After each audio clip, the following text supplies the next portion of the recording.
안녕하세요. 안녕하세요. 뼈 때리는 닥터정의 닥터정. 미코최입니다. 오늘은 아마도 많은 여성분들이 정형외과 질환 중에서는 가장 걱정하시고 또 관심 있어하는 질환이 아닐까 싶은데 골다공증은 어떤 질병인가요? 뼈가 약해지는 거죠. 쉽게 얘기하면. 보통 골다공증을 진단하기 위해서는 검사를 하게 됩니다. 골다공증 진단 기기를 통해서 검사를 하게 되는데, 검사 기계는 T스코어가 있고 G스코어가 있는데, T스코어는 그 골밀도를 젊은 분들하고 비교를 하는 수치고, G스코어는 그 환자분의 비슷한 연령대 분들과 비교를 하는데, 골다공증의 진단의 기준이 되는 스코어는 T스코어입니다. 그러니까 이제 젊은 분들과 비교한 스코어인데, 그 스코어가 마이너스 2.5 이하 분들은 골다공증이라고 진단을 하게 되고, 보통 이제 그 그래프 상에서는 남성이든 여성이든 50세 이상에서 골다공증이 굉장히 잘 생기게 되는데, 우리나라는 이제 보험 적용을 받는 나라라서 남성은 70세 이상, 여성분들은 65세 이상에서 보험 적용을 받고 검사를 하실 수 있습니다. 하지만 그 외 나이대에도 본인이 돈을 내고 하면 얼마든지 검사를 시행할 수 있습니다.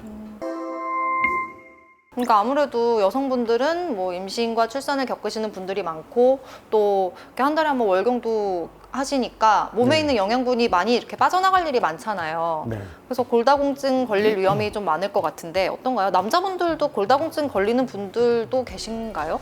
그래프를 보면 보통 남성이랑 여성이랑 거의 50대까지는 이제 골 밀도라고 하죠.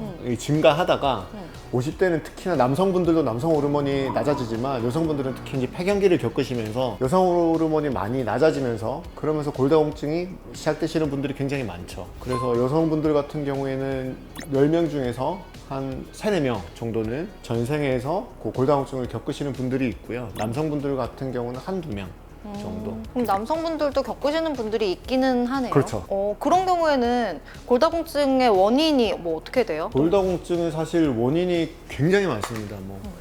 유전적인 영향도 있고요. 흡연이나 음주도 큰 영향을 미치게 되고, 여성분들 같은 경우는 폐경이라든지 여러 가지 요인들이 영향을 줄 수가 있죠. 그래서 이것 때문이다라고 얘기를 할 수는 없지만, 어쨌든 남자와 여자 중에서는 여성이 그래도 높은 비율로 골다공증이 발생하게 되죠.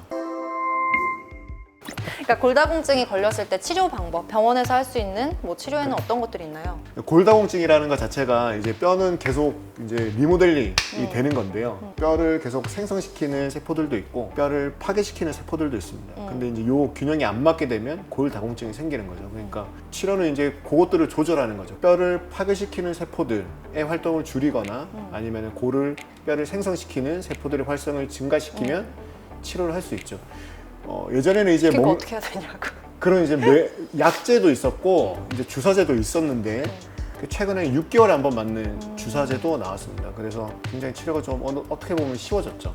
그러면은 만약에 골다공증이었던 사람이 그 수치를 넘어서 골감소증 해서 이제 나중에 정상까지 되는 경우도 있어요. 그럼요. 얼마든지 치료할 수 있는 질병이고, 그게 이제 약제에 따라서도 조금 다른데, 이제 어떤 약제는 턱에 있는 뼈를 조금 괴사시키기도 해요. 근데 이제 그게 굉장히 낮은 확률이고, 그것도 보통 4년, 5년 이상 골다공증 약제를 계속 썼을 때 생기는 질환이긴 한데, 이제 괴사 이러니까 굉장히 환자분들이 이제 골다공증 치료를 하는 걸 굉장히 좀 무서워하기도 하는데, 전혀 그럴 필요가 없고 굉장히 낮은 경우고, 그리고 골다공증을 그래서 4, 5년 정도 열심히 하면 얼마든지 완치될 수도 있는 질환이고 계속 관리할 수도 있는 질환이라서 치료를 두려워하거나 피하실 필요가 없죠.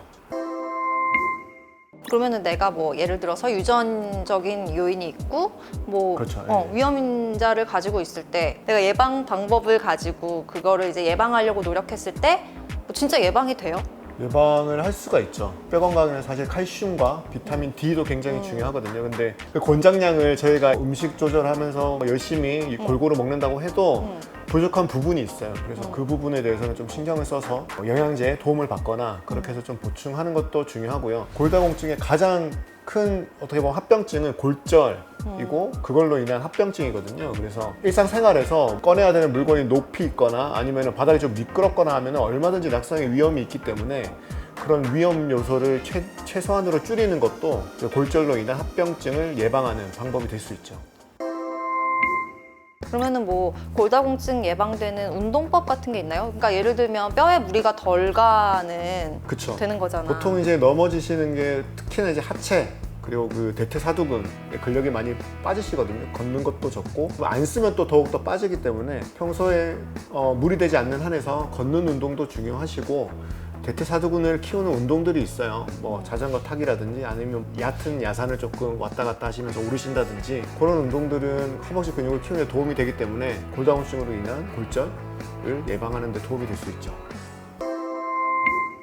오늘은 골다공증에 대해서 좀 궁금했던 내용도 물어보고 이제 알아봤는데, 골다공증이 저는 되게 뭐 한번 걸리면 치료하기 힘들다 이렇게 알고 있었는데, 사실 그런 것도 아니고 예전과는 다르게 치료 방법도 그래도 비교적으로 간단하게 치료 받으실 수 있으니까 병원 내원하셔서, 근데 나중에 이제 뭐 골절이 오고 뭐 그랬을 때는 사실 고생도 더 많이 하게 되고 이제 또 심해지면 힘들어지는 거니까 최대한 빨리 이제 또 50대 이상이신 분들 와서 검사 받으시고 필요하시면 치료도 받으시면 좋을 것 같습니다. 영상을 보고 궁금하신 점이 있다면 댓글로 남겨주세요.